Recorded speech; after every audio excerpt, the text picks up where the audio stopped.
కాంగ్రెస్ ప్రభుత్వం 6 గ్యారెంటీలను సంక్రాంతి ముగ్గు రూపంలో వేసి ప్రభుత్వంపై తమకున్న నమ్మకాన్ని ఓ మహిళ వ్యక్తపరిచారు. మంచిర్యాల జిల్లా జన్నారంలో 6 గ్యారెంటీలతో ఓ మహిళ ముగ్గును వేశారు. కాంగ్రెస్ ప్రభుత్వ ప్రధాన హామీలైన గృహజ్యోతి, యువ వికాసం, మహాలక్ష్మి, రైతు భరోసా, ఇందిరమ్మ ఇల్లు, చేయూత పథకాల ద్వారా తెలంగాణ కాంగ్రెస్ ప్రభుత్వం ప్రజల సంక్షేమం ప్రారంభించిందని, ప్రజలందరికీ 6 గ్యారెంటీలు అందేలా ప్రభుత్వ పెద్దలు కృషి చేయాలని ముగ్గు రూపంలో మహిళ కోరారు.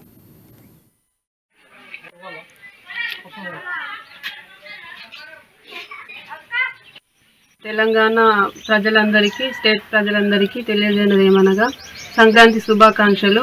అలాగే మన సీఎం రేవంత్ రెడ్డి గారికి, మరియు మన ఖానాపూర్ నియోజకవర్గ విడమబొజ్జు పటేల్ గారికి సంక్రాంతి శుభాకాంక్షలు తెలుపుతున్నాను.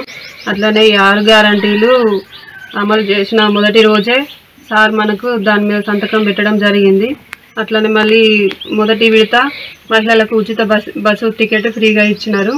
మళ్ళీ రెండోది ఈ ఆరోగ్యశ్రీ 5 లక్షలు ఉన్నదాన్ని 10 లక్షలు చేసినారు. దానివల్ల మళ్ళా ఇంకా మిగతా 4 గ్యారంటీలను కూడా త్వరలోనే నెరవేర్చాలని సార్ మీద అభిమానంతో నేను ఈ